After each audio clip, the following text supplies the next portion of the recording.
Welcome to ఈ తరగతి. ఈరోజు మనము సెడిషన్ గురించి చెప్పుకుందాం.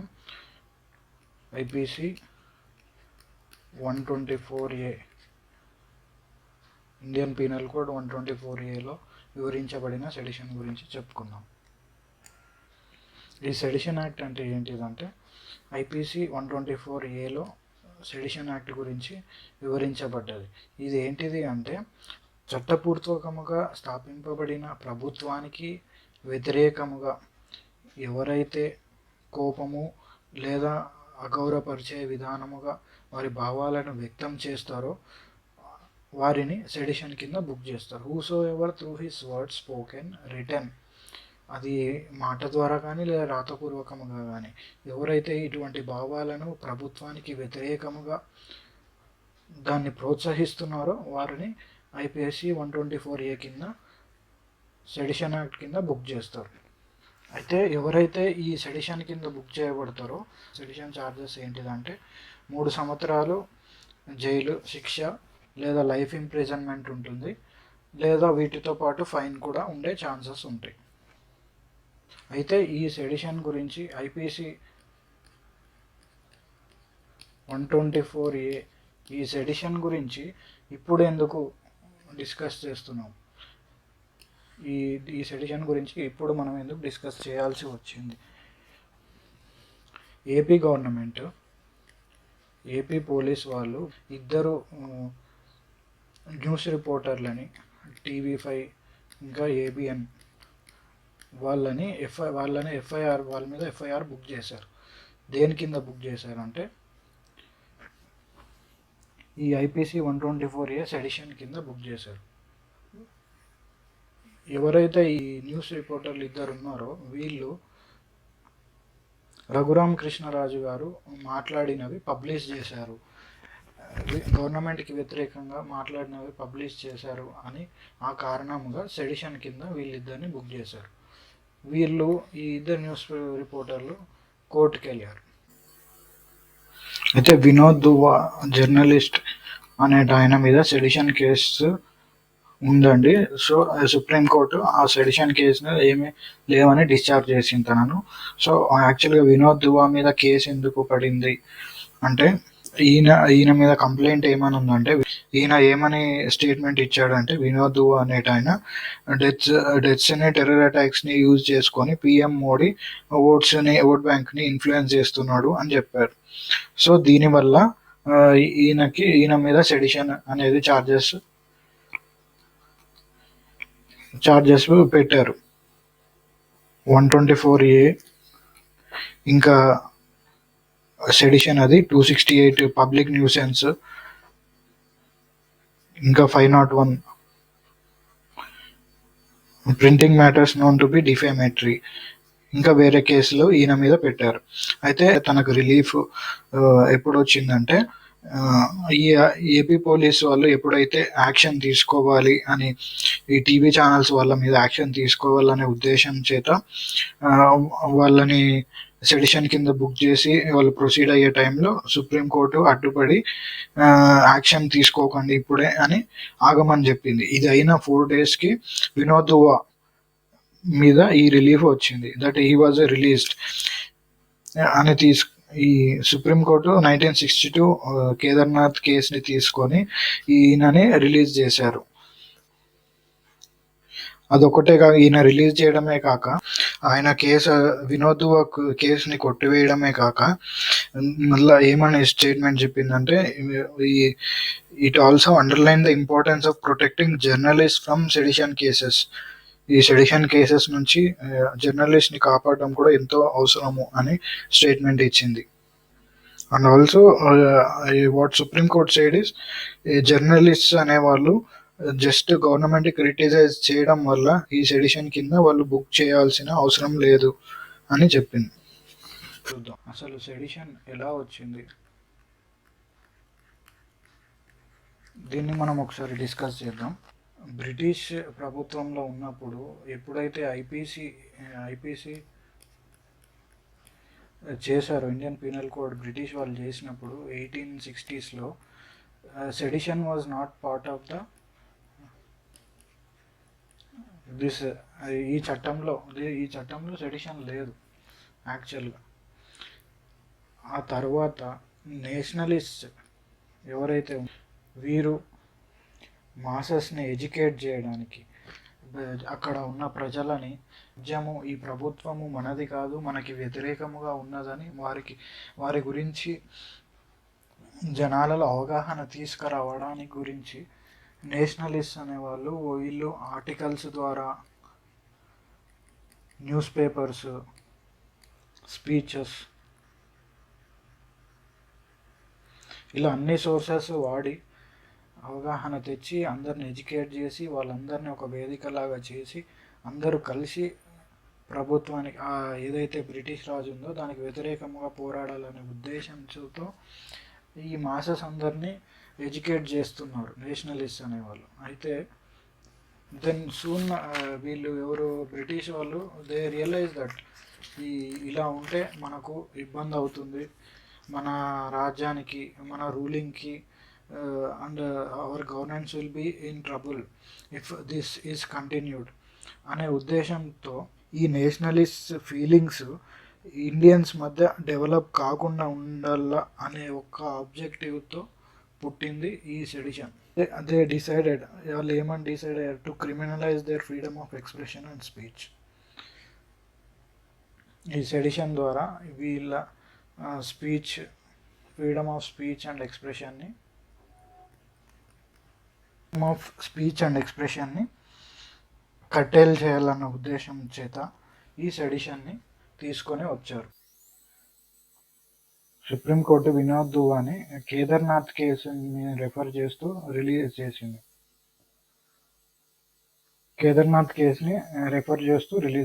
అయితే ఈ Kedarnath Singh versus state of Bihar 1962 case ఏందో మనం చూద్దాం. ఈయన కమ్యూనిస్ట్ అండి. కాంగ్రెస్కి వ్యతిరేకంగా ఈ స్పోక్స్ ఫ్యూ వర్డ్స్ ఒక స్పీచ్ ఇవ్వడం వల్ల, అంటే ఎలాగైతే బ్రిటిష్ని తరిమామో అలానే కాంగ్రెస్ని కూడా తరిమేయాలి అనే ఉద్దేశము. ఈ క్యాపిటలిస్ట్ జమీందారులు, కాంగ్రెస్ లీడర్స్ అందరూ వీళ్ళందరినీ తీసేసి government of the poor and down traded people of India ఇది ఎస్టాబ్లిష్ చేయాలి అన్న ఉద్దేశంతో ఈ మేడ్ ఏ స్పీచ్. సో దానివల్ల దట్ ఫియరీ స్పీచ్ వల్ల he was imprison. Sedition charge చేయడం వల్ల తను పాట్నా హైకోర్టుకి వెళ్ళాడు. He went to Patna high court, but Patna high court కొట్టేసింది. తర్వాత 1962లో సుప్రీంకోర్టు దగ్గరికి వచ్చింది ఈ కేసు. సుప్రీంకోర్టు దగ్గరికి వచ్చినప్పుడు ఈయన అపీల్ వేశాడు. ఏమని అంటే, ఈ 124A ఇది నా right to freedom of speech article 19ని ఇది నన్ను కట్టేలు చేస్తుంది అని ఈయన అపీల్ వేశాడు కేదార్నాథ్. ఐపీసీ 124A సెడిషన్ ఇది మన దేశంలో ప్రస్తుతం చట్టం ఇది. ఆర్టికల్ 13 ఏమంటుంది అంటే, ఏదైనా కూడా any law even that is made before ఇండిపెండెన్స్కి ముందు ఉన్న చట్టం కూడా ఒకవేళ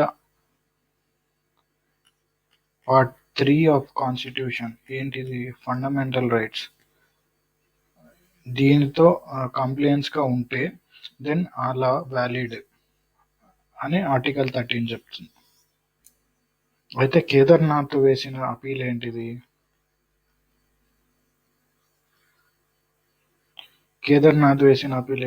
ఈ ఆర్టికల్ 19 ఫ్రీడమ్ ఆఫ్ స్పీచ్, తన ఫ్రీడమ్ ఆఫ్ స్పీచ్ ఈ చట్టం వల్ల కట్టేలు అవుతుంది అని కేదార్నాథ్ అపీల్ వేశాడు.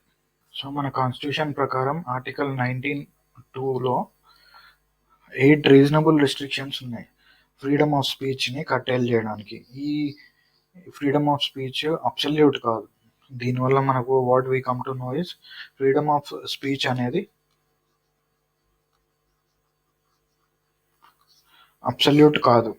ఎందుకంటే there are 8 reasonable restrictions like security of state, friendly relations with state, foreign states, public order, decency and morality, contempt of court, defamation, incitement to offence, integrity and sovereignty of India.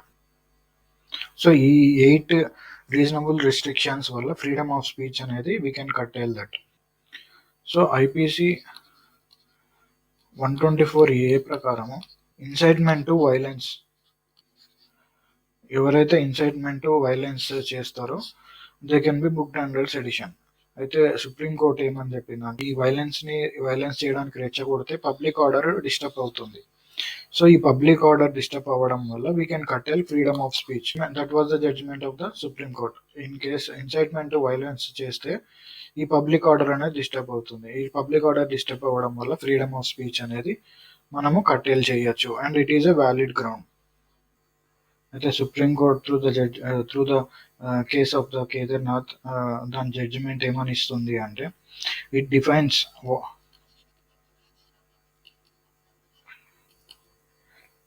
Sedition యొక్క పర్వ్యూలో ఏమి వస్తుందంటే effect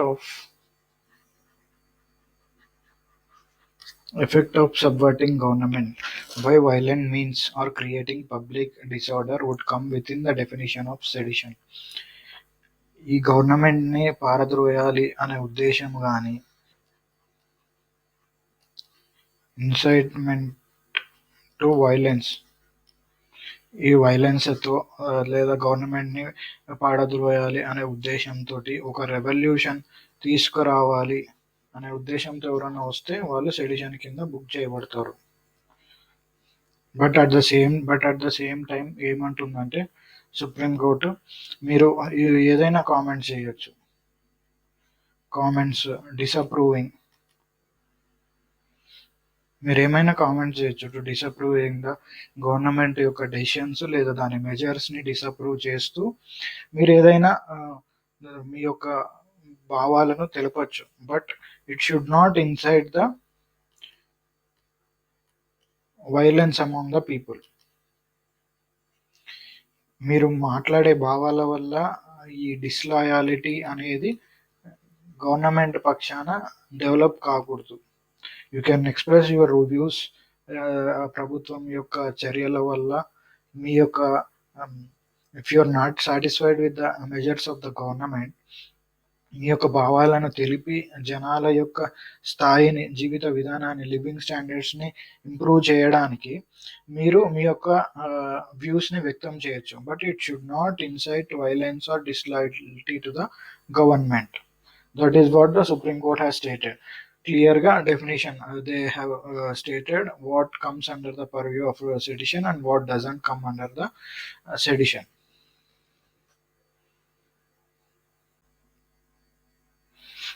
ఒక కేదార్నాథ్ కేసే కాదు, దాని తర్వాత బలవంత్ సింగ్ కేసులో కూడా 1995లో ఇది ఖలిస్తాన్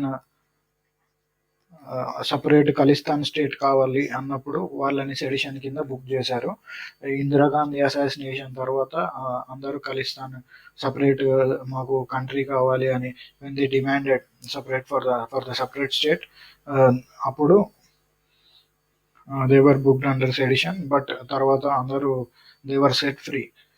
తర్వాత శ్రేయా సింగల్ కేసు 2015లో వచ్చింది, Shreya Singhal versus Union of India. దీంట్లో కూడా డిఫైన్ చేసింది సుప్రీం కోర్టు.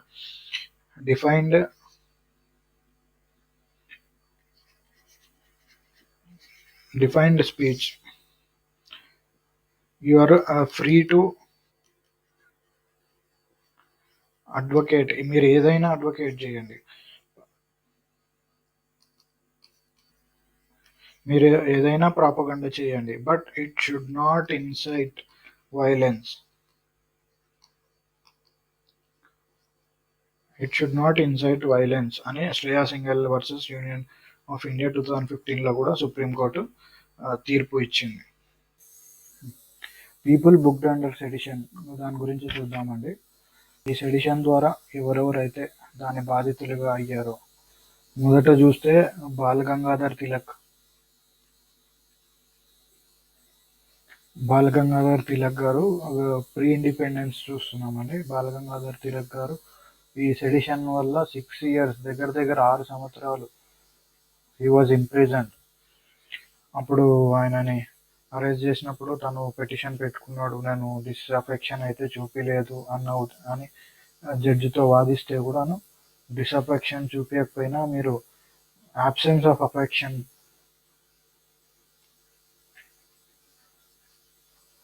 చట్టం పైన అఫెక్షన్ లేదు అన్న ఉద్దేశంతో ఆ పాయింట్ని పట్టుకొని సెడిషన్ కింద బుక్ చేసి అరెస్ట్ చేశారండి. ఆ తర్వాత మౌలానా అబ్దుల్ కలాం ఆజాద్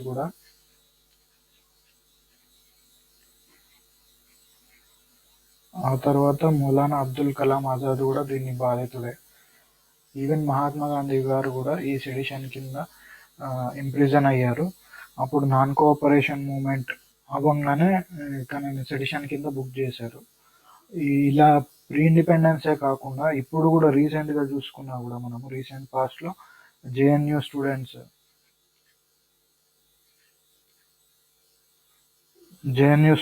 అరెస్ట్ అయ్యారు.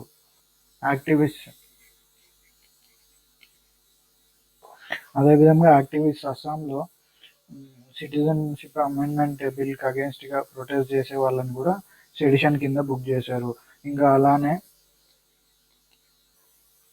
అరుంధతి రాయ్ కూడా మనం చూడొచ్చు, సెడిషన్ కింద అప్పుడు చార్జెస్ వేశారు. ఇంకా హార్దిక్ పటేల్. సో ఇలా ఇంతమందిని కూడా సెడిషన్ని కింద బుక్ చేస్తూ వచ్చారు. కాబట్టి మనము ఇది కొన్ని సందర్భాల్లో మిస్యూజ్ అవుతుంది అని చెప్పవచ్చు. ప్రజల భావాలను, వారి కంఠాలను అణగద్రొక్కే ఒక ఆయుధంలాగా, ఈ బ్రిటిష్ కాలం నాటి ఒక ఆయుధంలాగా మనము దీన్ని చెప్పవచ్చు. So we'll see what further the government would take decision on this act.